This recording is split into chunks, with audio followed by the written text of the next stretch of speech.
কিসের টাকা এটা? এটা কিসের টাকা? কার কোন ড্রাইভার? কি নাম আপনার? কি নাম? কবে থেকে করছেন এটা? কত করে নিচ্ছেন? 50 টাকা করে। কোথায় যাবে টাকাটা? কমিটি ক টাকা নিল? 50 টাকা। কি বল, গাড়িটা দাঁড় করালো? কি বলছে? বলছে লাগবে সমিতির ট্যাক্স। টাকা লাগবে? বলছে সমিতির টাকা, আমি তো বলতে পারবো না, আমরা তো বাইরে থেকে এসেছি। আচ্ছা, এটা দিল আপনাকে? হ্যাঁ, আচ্ছা, কি বললো? বলছে টাকা লাগবে ক টাকা চাইলো? 50 টাকা। আপনি কি দিলেন? না না, ঠিক আছে। আমাকে এটা- সাইড করে গাড়িটা দাঁড়া। এটা কি ঠিক হচ্ছে? না, ঠিক করছে না। কিসের টাকা নিচ্ছিস? কিসের টাকা নিচ্ছে? গাড়িটা দাঁড়া, কিসের গাড়িটা টাকা নিচ্ছে? দাদা কিসের টাকা নিচ্ছে এটা? সমিতির টাকা বলছে। নর্থ মালদা ড্রাইভার কল্যাণ সমিতি ক টাকা নিল? হয়তো নেয়নি, বলছে লাগবে। 50 টাকা। কি বল, গাড়িটা দাঁড় করালো? হ্যাঁ, কি বলছে? বলছে লাগবে সমিতির ট্যাক্স। টাকা লাগবে? কোথায়? কিসের টাকা এটা? এটা কিসের টাকা? কার কোন ড্রাইভার? কি নাম আপনার? কি নাম? কবে থেকে করছেন এটা? কত করে নিচ্ছেন? 50 টাকা করে। কোথায় যাবে টাকাটা? আমাদের পূর্ববর্তী সরকারের আমলে এরকম নানা রকম ঘটনা আমরা দেখেছি।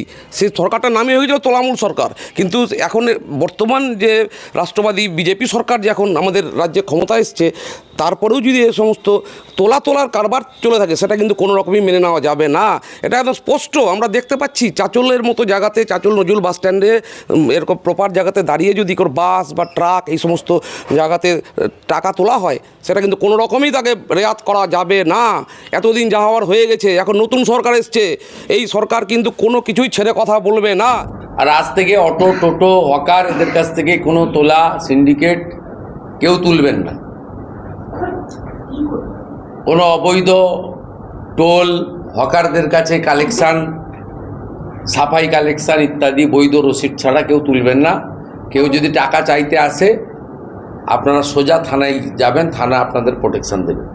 বন থেকে জানোয়ার তুলে আনা যায়, জানোয়ারের মন থেকে বন তুলে ফেলা যায় না। তৃণমূলের অবস্থাটা এটাই। এরা হচ্ছে এতদিন ধরে তোলাবাজি করেছে, কাটমানি করেছে, সিন্ডিকেট রাজ চালিয়েছে। এরা সমস্ত চোর। এরা এমন সব চোর, এদের হচ্ছে যে দোকান কাটা চোর। এদের চোর চোর বললেও এদের লজ্জা করে না। এতদিন ধরে মানুষ এত চিৎকার চেঁচামেচি করেছে, চোর যাচ্ছে চোর যাচ্ছে, কিন্তু ওরা পাল্টা ওই সমস্ত যারা এগুলো বলেছে তাদের বিরুদ্ধে মিথ্যা মামলায় তাদেরকে ফাঁসিয়েছে। এতদিন পুলিশকে ব্যবহার করেছে, দলদাস পাচাটা যে সমস্ত পুলিশগুলো ছিল চটিজেতা, এরা সব ওদের পক্ষে কাজ করেছে। তো এখন তারপরেও ওরা চেষ্টা করছে যে যখন এখানে পশ্চিমবঙ্গে একটা সরকার হয়েছে, যে সরকার হচ্ছে এই তোলাবাজি, কাটমানি বা এই ধরনের যে চুরি, ছিনতাই, মানুষের সমস্ত কিছু লুট করা, এই সরকার মানবে না কখনো। আমাদের রাজ্যের মাননীয় মুখ্যমন্ত্রী সম্মানীয় আমাদের শুভেন্দু অধিকারী মহাশয়, তিনি পরিষ্কার করে বলেছেন, যারা চোর, যারা চুরি করেছে, যারা এই সমস্ত এতদিন ধরে যারা সমস্ত কিছু লুট করেছে, তারা কেউ রেহাই পাবে না। আমাদের দেশের প্রধানমন্ত্রীও বলেছেন, আমাদের দেশের স্বরাষ্ট্রমন্ত্রী মাননীয় অমিত শাহজি বারবার বলেছেন যে চোর যারা আছে তারা যেখানেই থাকুক, পাতালে থাকলেও তাদের খুঁজে বের করে তাদের সবাইকে জেলখানায় ঢুকিয়ে দেওয়া হবে। তাদের জায়গা হচ্ছে জেলখানা। এখন এদের জেলখানা ছাড়া এদের আর কোথাও থাকার জায়গা নেই। এদের বিরুদ্ধে উপযুক্ত ব্যবস্থা হবে।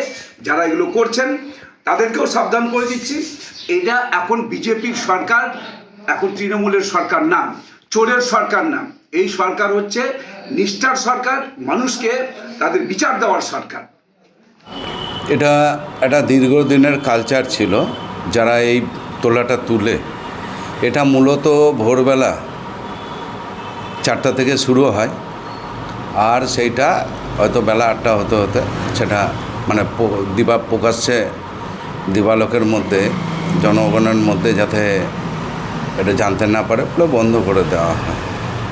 তবে আপনারাও দেখছেন যে মাননীয় মুখ্যমন্ত্রী শুভেন্দু অধিকারী হওয়ার পরে অনেক বালির গাড়ি, পাথরের গাড়ি যেটা ঘুর পথে আসতো সেটা বন্ধ হয়েছে, আর তাদের কাছেও তোলা নিত। তো এটা দীর্ঘদিনের কালচার, কিছুদিন আর মজা নিচ্ছে, তবে এটা খুব বেশি দিন চলবে না। আর আমরা প্রশাসনের কাছে, আমরা ব্যক্তিগতভাবেও প্রশাসনের কাছে দাবি করব এই বিষয়গুলো যাতে দেখা হয়। মানে মুখ্যমন্ত্রীর যে বক্তব্য, স্বচ্ছভাবে রাজ্যের সমস্ত কাজ চলবে, সেখানে কোনো রকমের সিন্ডিকেট, তোলাবাজি এইসবের আর কোনো স্থান থাকবে না। আর তাদের পুরনো অভ্যাস তারা ভুলতে পারছে না। তবে আশা করি হয়তো 1-2 দিনের মধ্যে এই বিষয় নিয়ে প্রশাসন স্টেপ নেবে। আর প্রশাসনের সমস্ত আধিকারিকদের কাছে আমিও অনুরোধ করব যে আপনারা বিষয়গুলো না একটু দেখেন, যেখানে যা এই যে বিভিন্ন যে কালচার তোলার, আর সেইটা খবর পেলে আপনারাও তার বিরুদ্ধে ব্যবস্থা নেন।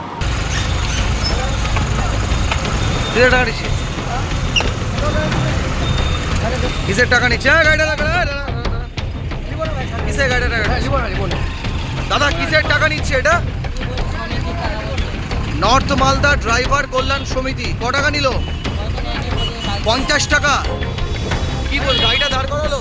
হ্যাঁ, কি বলছে? বলছে লাগবে সমিতির ট্যাক্স। টাকা লাগবে? কোথায়?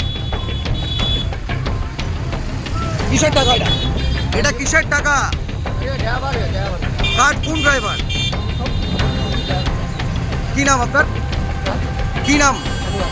কবে থেকে করছেন এটা? কত করে নিচ্ছেন?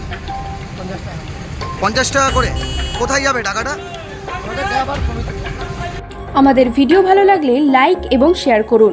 কমেন্ট সেকশনে গিয়ে জানান আপনাদের মতামত। আরও ভিডিও পেতে আমাদের চ্যানেল সাবস্ক্রাইব করুন এবং প্রতি মুহূর্তে খবরের আপডেট পেতে প্রেস করুন বেল আইকন।